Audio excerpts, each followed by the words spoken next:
welcome all of the members of the No Labels family who have joined this morning, and it's a considerable group. This is a special event for us. As you all know, No Labels is about returning bipartisan, centrist, problem-solving government to Washington. And that, we have always felt, begins with ideas and good, lively discussion, debate, respectful debate of those ideas. So we are here today because Senator Pat Toomey reached out to us and told us that he's been doing some research work, thinking about the organization and jurisdiction of the Federal Reserve, and he would like to come before a No Labels group and talk to us about it because he wants whatever he recommends to be bipartisan, which is real music to our ears. And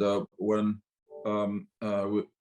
Pat did this, we scheduled this day, we asked Larry Summers, who's become a member of the family, at least, if not the movement, to join us and respond to Senator Toomey's proposals and thoughts. I would say very briefly about both of them, because they're both very well known, that I had the privilege of serving with Pat Toomey for 2 years in the Senate, and I would apply adjectives to him that most people don't apply to members of Congress. I mean, he's not only smart, but he's very principled and very civil in debate and discussion, and therefore just the kind of person, regardless of one agrees with him or this or that issue, that we want in the Senate. Perhaps what you don't know about Pat, maybe you do, is that after he graduated from Harvard, he was in the financial services industry. He then he was also in the U.S. House of Representatives, and for a period of time he was the president of the Club for Growth. And a little known fact is that he and his brothers opened a chain of restaurants in Pennsylvania. Larry Summers, I know back to the Clinton administration, Deputy Secretary of the Treasury there, Secretary of the Treasury for 2 or 3 years. He presided over our economy in that sense during the last time the federal government was actually in surplus. I don't know how to analogize that to anything. It may make him the Tom Brady of Secretaries of the Treasury.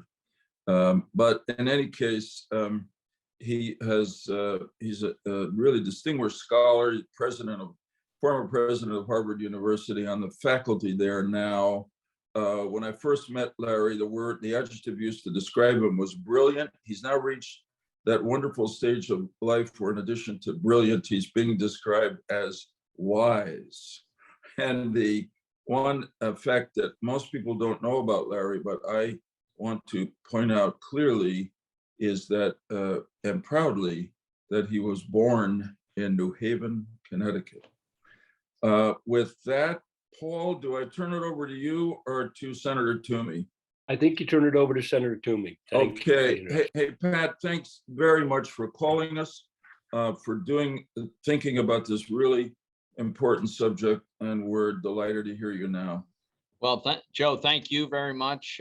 Thank you for your kind words. I remember well our period of time serving together in the Senate, and I think you qualify as someone who is now wise, and you were then, and you were very constructive, and we miss you. We still miss you, Joe. Thank you. Thank you.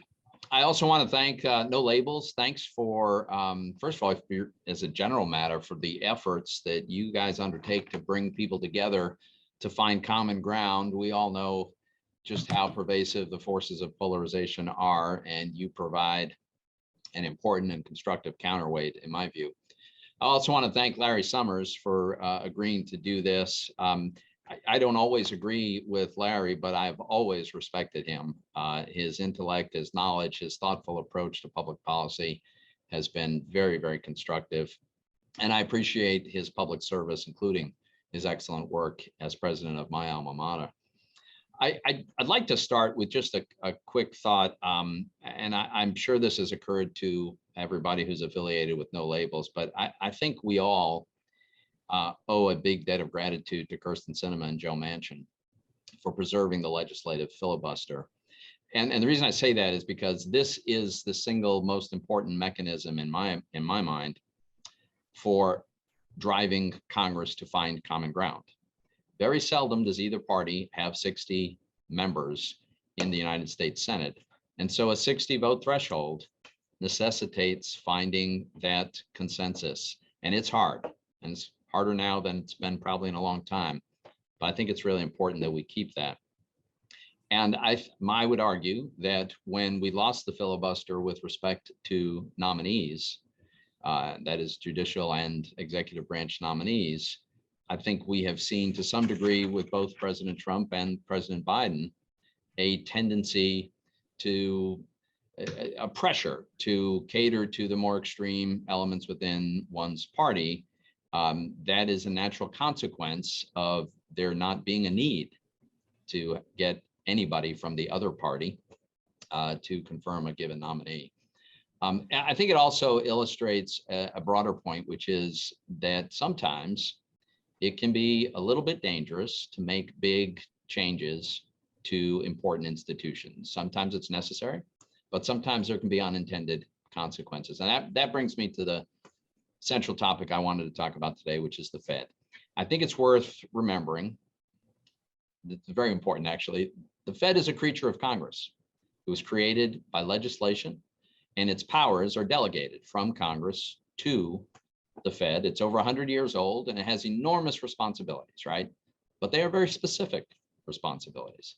It is to maintain stable prices, it's to maximize employment, and to maintain moderate interest rates.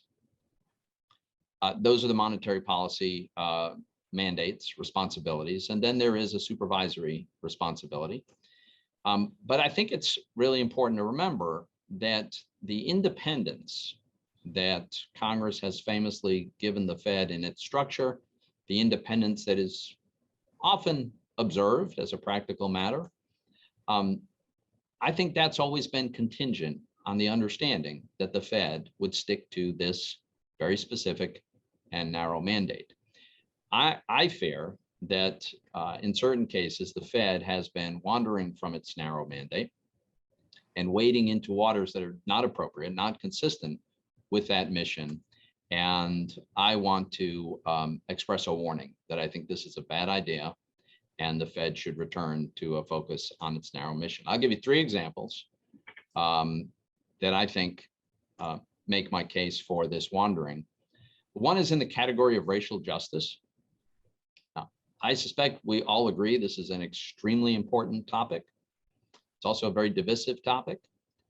All 12 regional Fed banks have been hosting a series of forums called, quote, racism and the economy, end quote.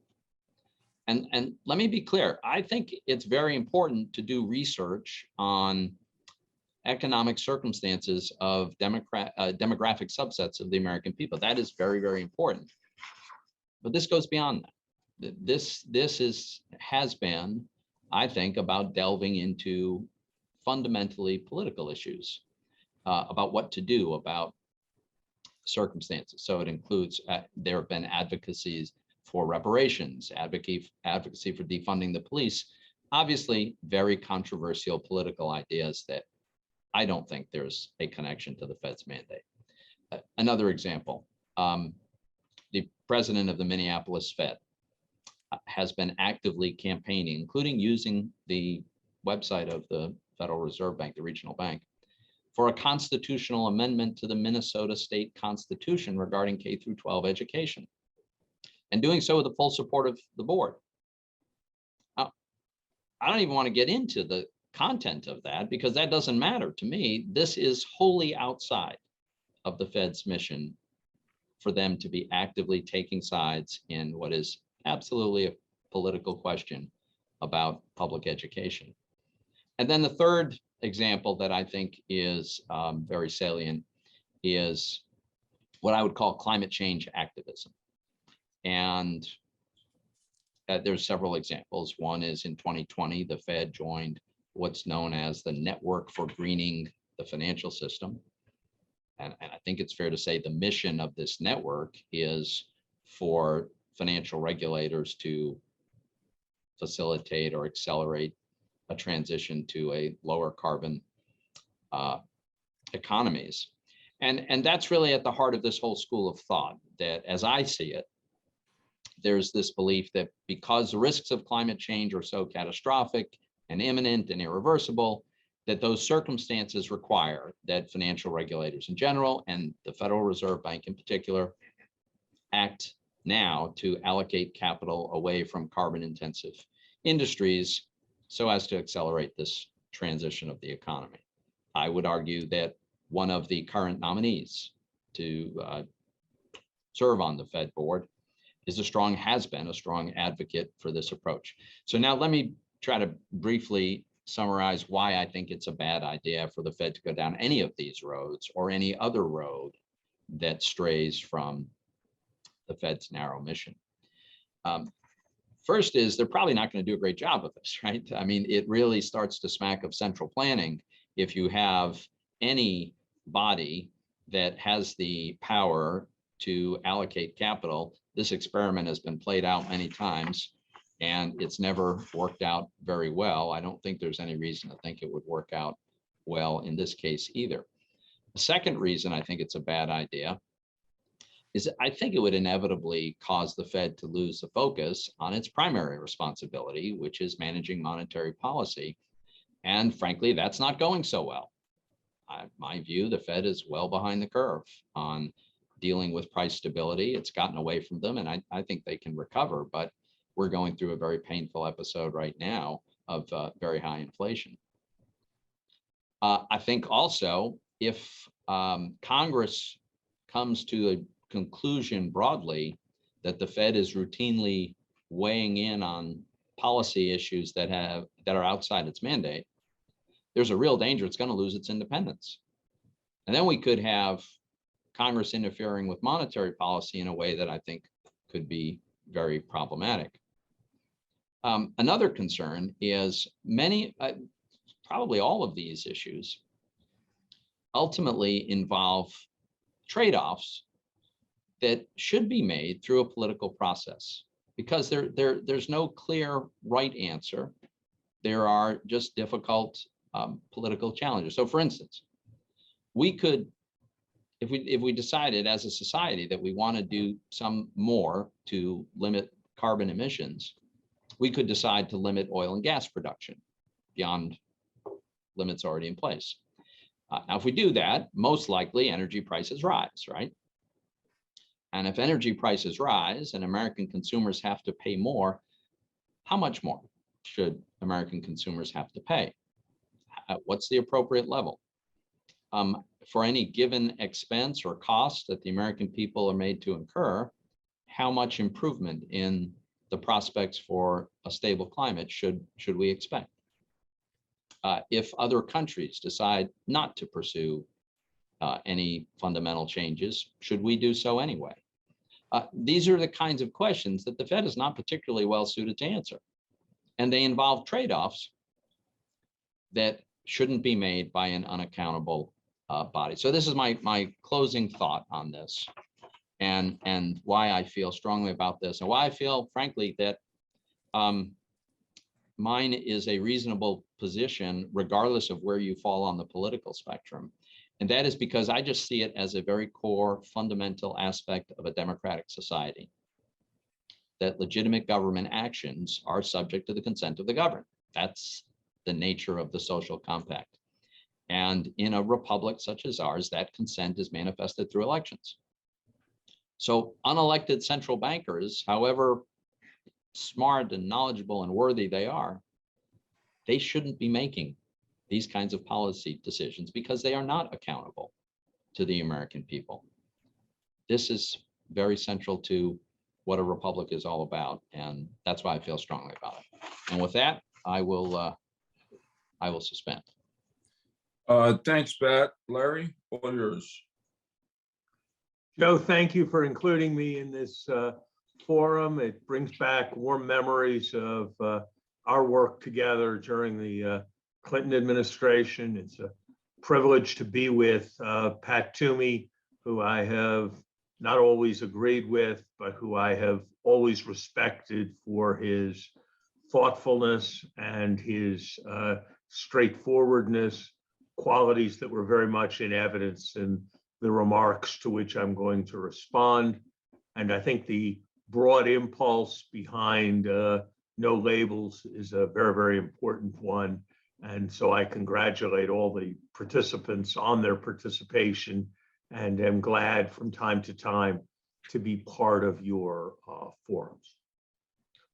I think Pat's broad point, which is the independence of the Fed, rests on a kind of reciprocal understanding that the political process is not going to intrude in the fundamental business of monetary policy, and that the monetary policy agency is not going to use its financial power or prestige to try to determine political outcomes.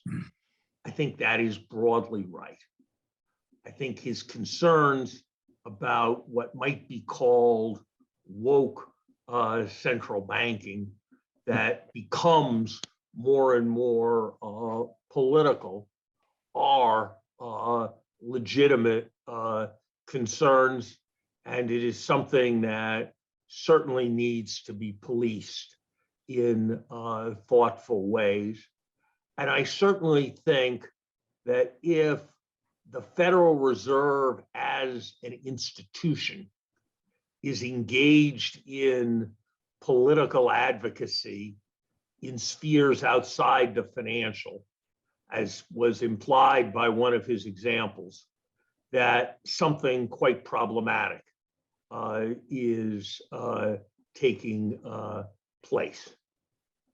I think the difficult issues here, as in almost every area of public policy, involve balance. And that might best be seen by considering a couple of his examples. Should the Federal Reserve have a position one way or another on critical race theory and its role in the schools? I think the answer to that question is emphatically no. Should the Federal Reserve, as an important institution in our society, be trying to conduct its business in ways that resist the scourge of racism? I think the answer is yes. I think you can use as an analogy what is the appropriate posture for the military. And the military has a job to do, and it's certainly not to be involved in politics for reasons that in some ways are even more fundamental than the reasons that apply to the Federal Reserve System. But is it appropriate for the military to be involved in anti-racism activity? I would argue in important respects, the answer is yes to that question. So I think one has to make a judgment about what the appropriate boundaries are, and one can't do it absolutely.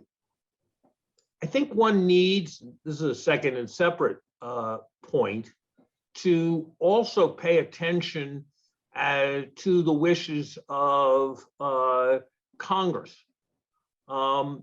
Congress has legislated, I suspect Senator Toomey is not wildly enthusiastic about it, but it has been legislated and re-legislated over many, many years, the Community Reinvestment Act. The Community Reinvestment Act says that it will be necessary when banks seek approval for mergers that their activities in supporting their communities be made transparent and be evaluated. That is a pressure on banks to engage in certain categories of local and economic development lending. We could argue about the merits of that kind of mandate, but it's been with us now for more than 40 years. It's been ratified or reified in a variety of congressional statutes. And so it's hard to believe that the Federal Reserve should not be engaged in what it's legally mandated to do under the Community Reinvestment Act. And if it's going to do it, it presumably, and I think Senator Toomey was right in this point, needs to be competent in doing it. And that means it needs to have a whole range of experts in that type of activity so that it can evaluate it. Again, not exactly monetary policy, but something that has been mandated by Congress. When Congress established the Federal Reserve System more than a century ago, it put great emphasis on the regional aspects. And it crafted a delicate set of solutions in which there were 12 regional central banks. And that was because it was felt to be very important that a variety of regional perspectives be brought to bear. By the way, one of the lesser mysteries of the world is, why does the Federal Reserve Bank have only 12 districts, but 2 of the districts headquartered in the state of Missouri? Those familiar with how Congress works can probably figure out the answer to that question. But there you go. And that requires a set of people who are involved in studying local and regional economies. My mother did distinguished work of this kind at the Philadelphia Federal Reserve some decades ago, of which I'm very proud. Was that an inappropriate politicization, or does that sort of go with carrying on your responsibilities? Finally, I would agree with Senator Toomey that if Congress wants to subsidize lending to green institutions, or it wants to tax the activities it deems to be polluting, then it should do so. And it should not be the role of the Federal Reserve to do that.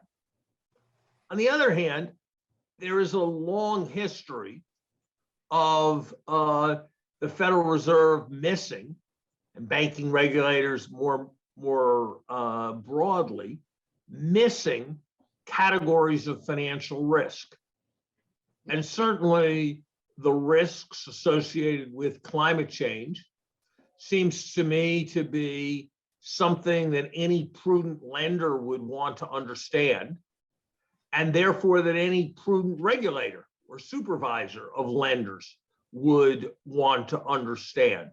And so if the suggestion is that it's appropriate for the Fed to say, gee, how bad do we think climate change is? How much are we going to penalize lending to fossil fuels? I would agree with Senator Toomey that that's entirely inappropriate.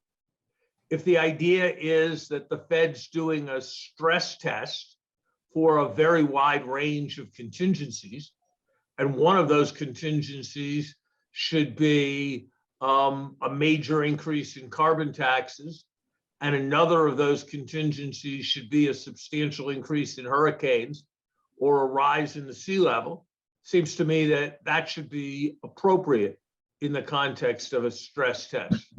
So I think I'm in broad agreement with Senator Toomey that these are matters of appropriate balance.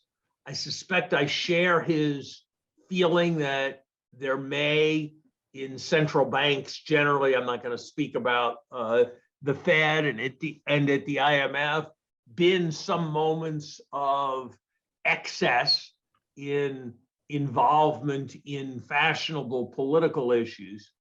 But I would caution on the need for pragmatism, as a range of the examples I just discussed suggests. Thanks very much, Larry. Both of you have made excellent statements, which I'm sure will evoke a lot of questions and discussion. And to moderate that, I turn it over to Paul Haga, who has just briefly was chairman of the board of Capital Research and Management, has been really an active citizen and philanthropist, including not only serving on the board of National Public Radio, but stepping in to the call and being acting CEO there for a couple of years. So today, Paul, I want to thank you for having become a leader in this no labels movement and for agreeing to moderate this discussion. Great. Thank you very much, Senator. Really appreciate that. Let me welcome two of our Problem Solvers Caucus members, Brian Fitzpatrick, who's our co-chair, and Dan Muser, both from Pennsylvania. If there are other members here, I apologize that I didn't see you come on. We have over 500 people on this, and a number of people put in questions. Obviously, we won't have time for everybody to ask a question. We also have press here with us today, and I'm going to call on our No Labels supporters and members first, and then save some time at the end, I promise, for some questions from the press. No Labels as an entity, that is the 520 of us, do not take a position and are not going to take a position. So we don't have to weigh in on this to convince each other of anything. So I'd ask that, as always, we keep our questions short, keep them direct, keep them on topic, and importantly, keep them questions, so we can hear the question mark at the end. So let me go ahead and start. Eric Chern from Chicago, you're first. And let me ask the press members to email your questions to liz@nolabels.org. Thank you. Go ahead, Eric. Thanks very much. Thank you, Senator and Mr. Secretary. I really appreciate you sharing your perspective. Question is really for the Secretary. I'd love to hear your view on how we might get to a situation where a year from now, inflation is actually under control. What would the Fed need to do? What might Congress need to do to make that happen in a year? Thank you. I think that we need to recognize that policy operates with substantial lags of close to a year. And so there are limits to what we can do from here that are going to be immediately effective on those dimensions. I think that, as Senator Toomey said, there are lots of reasons to suspect that the Fed is well behind the curve at a time when we have 7.5% inflation on some measures, and we have epically tight labor markets. I suspect next month it will get worse rather than better.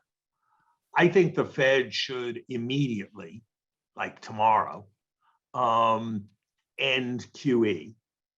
And I think the act of ending it immediately would have useful symbolic significance in demonstrating that they understand that they have worked their way behind the curve. Beyond that, I think they need to indicate that while their approach is to be humble and nimble, they recognize that monetary policy is currently very substantially loose, and that there is going to be a need for substantial adjustment over time. I think the right rule with respect to fiscal policy should be no fiscal expansion in the next several years. That anything that we choose to do in terms of new spending that should be done in ways that are fully paid for.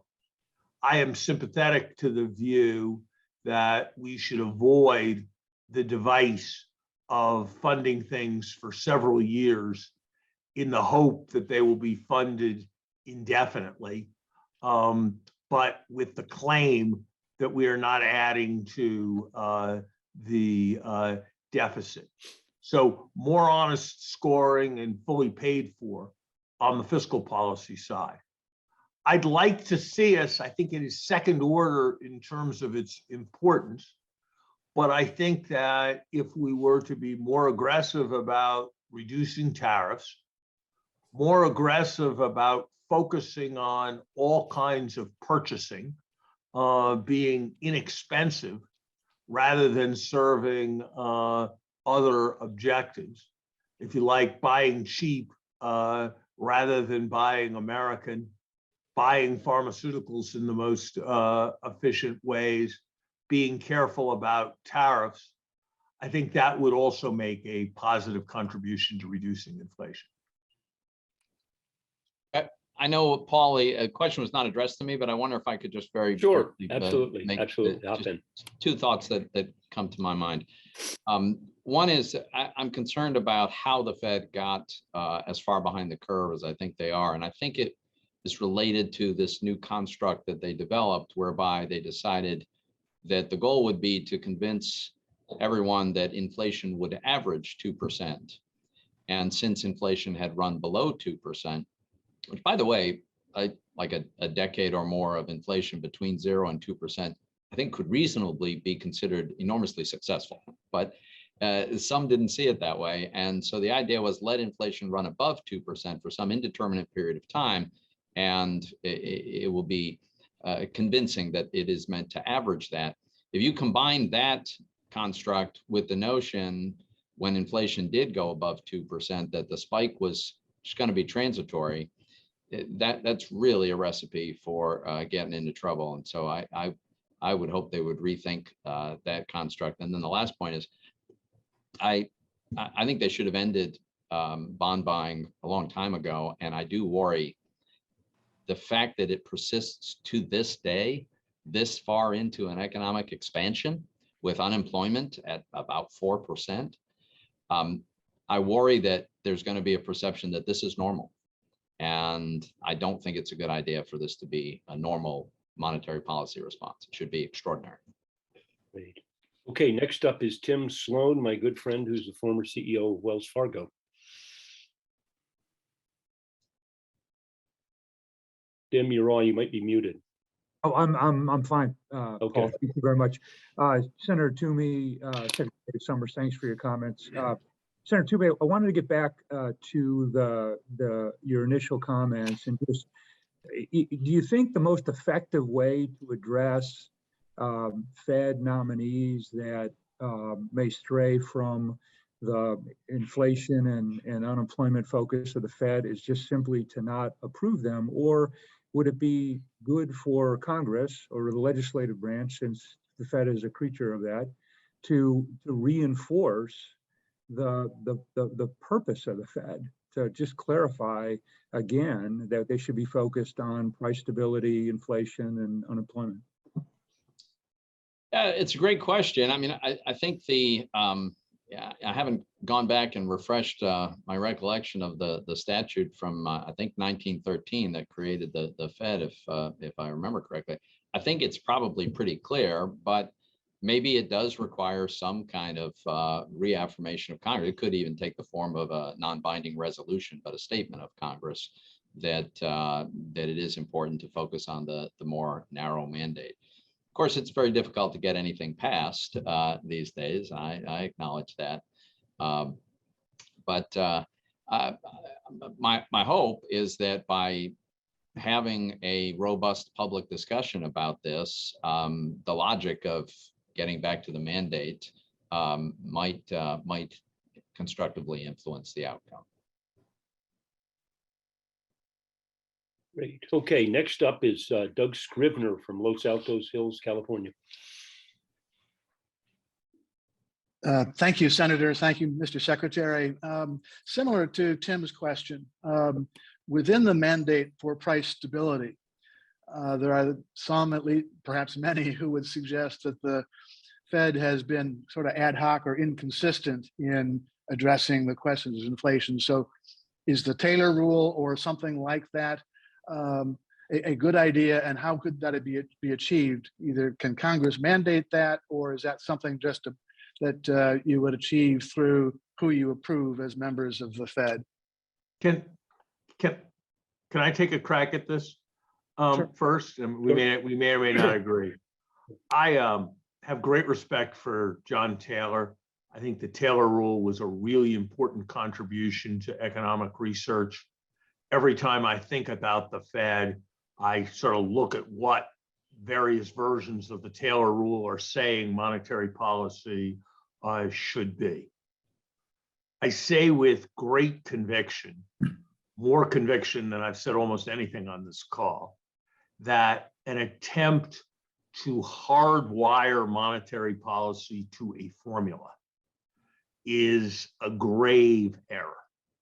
And to require that policy be tied to some formula based on some range of historical experience would be a serious mistake. I would say that I probably disagreed with Don Rumsfeld on the vast majority of propositions. But when Don Rumsfeld put forward the idea of unknown unknowns as something one needs to be aware of, he was saying something extraordinarily perceptive. And so I think that what we need is people who are able to exercise discretion, but who are revealed to have the right kinds of values for the Fed, which involve seeing the function as a relatively technical function that needs to be carried on with respect to the areas of paramount concern. I would differ in nuance, but not in broad direction, with Senator Toomey about the Fed's current operating framework. I agree that it was unwisely selected and made the kind of inflation that we have seen much more likely. Rather than placing the primary blame on the averaging, I would place it on the doctrine, which I think was misguided, that there would not be any tightening in anticipation of possible inflation, and the related doctrine that there would be no tightening until employment had conclusively and fully been established. But I think it would be appropriate for the Fed to do not just rethinking of its tactics, but the way in which it describes its strategy. My answer to that, and I also happy to say I'm a big fan of John Taylor as well. I've been sympathetic to the idea of a rule that we would have, with the caveat that the Fed would have the discretion to depart from the rule, that triggering a requirement to give a very full explanation of why and for how long and under what circumstances. There's another maybe interim step that doesn't go as far as imposing a rule, even if the rule has an escape hatch. And maybe we should consider Congress providing greater specificity of what price stability means. I've had thoughtful people say, 2% is not price stability, that's inflation. in 30 years, you've lost half the value of your money. Why? How is that defined? How can that be defined as price stability? Other people think that it's very much price stability, especially given that you want to have a little bit of room, and people are, clearly much more worried about deflation than excessive inflation, rightly or wrongly. So anyway, I think it's an important question, and a little bit more guidance might not be a bad idea. I don't disagree with that. I do think, Pat, that as you got more into it, I think you would discover that the precise Taylor rule that's seen as the right Taylor rule tends to change every few years. And therefore, legislating any kind of mathematical rule or formula, I think you might decide was problematic, even if the impulse was there. But I do think more discussion of the targets, I think in addition to the question you raised of what the right inflation target was, others would argue that why do you have a quantitative inflation target and no quantitative employment or unemployment target? So I think that these are appropriate levels of discussion for the political process. Thank you. Okay, Fred Zeidman from Houston, Texas. Great, thanks. Senator, this is a little off topic, but while we have your attention on this call, there are innumerable people running for your open seat on both sides in the Pennsylvania Senate. And on behalf of No Labels, I wonder, without asking you, because I know you haven't endorsed, are there any candidates on either side that you feel would not embrace the values of No Labels that you might share with us? For those of us, obviously I'm a long way from Pennsylvania, but living in the land of low-hanging fruit, we obviously are being able to support candidates in that race on either side. So my question basically, is there anyone on either side that you feel just would not embrace the values of No Labels? Well, Fred, thanks for the question, but I have to say I don't think I can separate my pretty ingrained political bias from that question. It's a crowded field on the Republican side, a little less crowded on the Democratic side. Obviously, I'm very strongly committed to Republicans holding the seat. Right. And I think we have several candidates who are both very strong candidates and would be very thoughtful, constructive members of the Senate. So, but you're right, I have not made an endorsement, and I don't have any plans to do so in the near future. Thanks. I want to thank Fred for making no labelsness a criterion for anybody to be elected. That's very helpful. Thank you, Fred. I'll call on Congressman Dan Muser, Congressman and a member of the Problem Solvers Caucus. Well, thank you. Hey, this is a very esteemed group, so appreciate being here. Certainly my friend, Senator Pat Toomey. Great to see you, and great effectively explaining the situations at hand. My good friend, Senator Joe Lieberman, who I think is the best Democrat or Republican. He's never afraid to tell the truth in any forum. Secretary Summers, thank you for everything that you do. And No Labels is just a great organization. So yeah, just taking up on what Pat Toomey as well as Larry Summers brought up. Why, I've met Jerome Powell a number of times. I really respected him.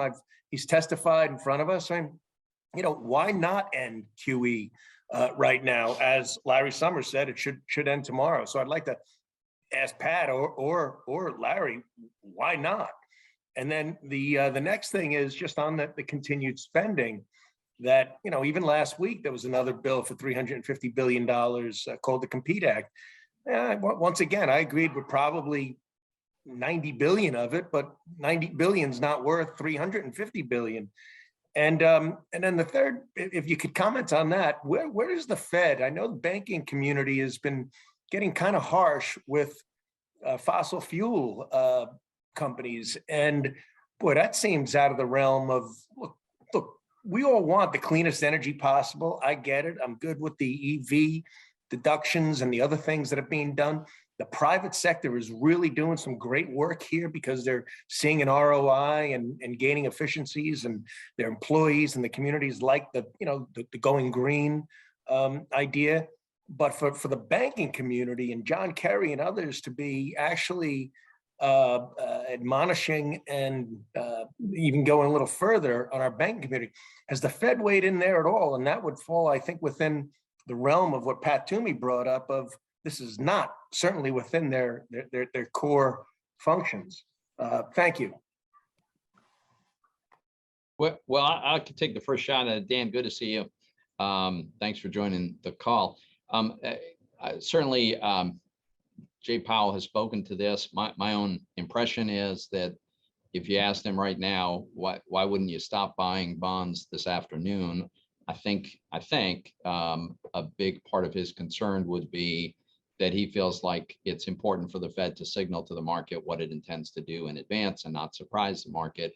And since there is this expectation that we're on a glide path, that he thinks it's important to carry through with what expectations you've created. Now, in my own view, we've gone way too long buying bonds, but that's a somewhat different aspect of this challenge. On the fossil fuel, look, there's a lot of, as you are alluding to, I think, Dan, there's a tremendous amount of pressure in private capital markets to direct capital away from carbon intensive sources of energy. As long as people are making decisions with their own money, the institutions that they work for, that's fine. I mean, it's a free country. It should be a free economy. My big concern is having any federal regulatory body using the enormous powers that they have to achieve an outcome that is, as I say, not specifically within their mandate. And I worry that there is pressure to put the Fed in exactly that position. And that's why I'm raising a flag. I think Pat got it right on what the Fed's rationale was. I think in general, as part of looking at their strategy, they should try to avoid making forward-looking commitments because they don't know the future, and then they'll end up regretting making as much in the way of forward-looking commitments. I admired Pat's principled answer on the fossil fuel question, which I'm going to state in a slightly different way and see if he agrees.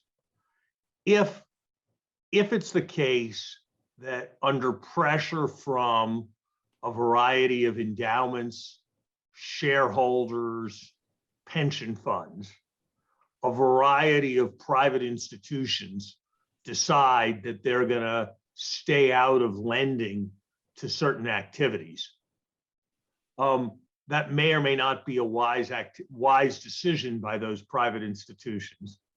But it is for the same reasons that it's not appropriate for the Fed to tell people not to invest in brown things in order to make the environment cleaner. It's also not appropriate for the Fed to tell people to invest in polluting things or energy, fossil fuel generating things in order to serve other objectives like energy independence. The Fed needs to be out of that line of capital allocation in either direction would be my view, and I think Pat's. That's absolutely correct in my view about the Fed's role. I think Congress is a different animal and can make different decisions, but absolutely, Fed shouldn't We're in be. agreement. Okay, I can tell who on the Zoom is from the press because they're anxiously looking at their watches. And we haven't taken any questions from the press, and there are two of them that I want to include. So first, and I asked Martha Conti and Josh Beckenstein, who've been in the waiting room, to indulge me. And if we have time at the end, we'll get to you and Clint Krisloff. But let me call first on Ashley Murray from the Pittsburgh Post Gazette, and then Evan Reiser from Market News. Ashley? Hi, are you able to hear me? Yes, we are. Okay, great. Thank you. Thank you, Senator Toomey and Secretary Summers, for talking to us today. I did want to ask for both of you to address the stalling of nominees in yesterday's Senate Banking Committee. And to put it into context for everyone, what happens when there are vacancies at the Fed, and how much that matters to the Fed in carrying out its duties? I understand that there have been vacancies for a while. So I just want to know how what happened yesterday affects the Fed's important job and legal mandate for what it needs to do. Well, let me take the first swing at that. Thanks, Ashley. First of all, Chairman Powell is in the acting chairman role. Lael Brainerd is at the Fed now, I think, and as are other members of the Fed, Governor Waller, Governor Bowman. So the Fed is able to function. I should also point out that I and my colleagues are perfectly happy to proceed on 5 of the 6 nominees that were contemplated for yesterday. And actually, at least 4 out of the 5 would have bipartisan support. We could have that vote this afternoon. So reasonable people can disagree about the decision that we took yesterday, but I do think it's fair to say that the Fed is able to fully function. Okay, Evan Reiser. You there, Evan? Yes, can you hear me? Yes, we can. Thank you. All right, thank you. Senator Toomey, you've called for reforming the regional Federal Reserve banks. What reforms would you like to see beyond perhaps making them subject to FOIA? And what proposals would have bipartisan support amongst your colleagues? And additionally, do you want to eliminate the regional banks altogether, as I believe you pondered publicly before? Well, so I have not advocated that we eliminate them, and I don't have a specific list of reforms, but I have raised the issue that if the regional Feds continue to wander ever further from what I think is their mission, then Congress will inevitably and should think about whether this is the right model. Let's remember, I think Secretary Summers alluded to the history of these regional banks. It was in part to get a national perspective and not have all the decisions come from perhaps like-minded folks in one area. But I think it was also the case that in the early days, the regional Fed banks actually conducted monetary policy in their regions to a significant degree. That ended many decades ago. And so I think it's reasonable to ask the question, what should the role be prospectively? And so I'm really asking questions more and raising this as an exercise to think about rather than making a series of policy recommendations at this point. I would, without disagreeing with Pat, I would make 2 points. One, I think the warnings Pat gave us at several points earlier about when you have long-standing, relatively delicate machinery that, all things considered, works quite well. You need to be careful about opening up the possibility of changing it all around. And I think we need to keep that in mind with respect to the regional Feds. The second is sort of knowing a certain amount about the system. I would draw an important distinction, and I wonder whether whether you'd agree with this, Pat. I would distinguish between diversity of thought and research in the regional feds, a number of which have quite distinguished research departments that provide quite interesting perspectives, but it's research and it's economist X's opinion. It's not the Federal Reserve System's opinion. That's one kind of thing. And I actually think having a multiplicity and a substantial amount of that is quite valuable. And I think the research departments of a number of the banks have actually made very important contributions to their communities. I think that is a quite different thing than active political involvement in political issues.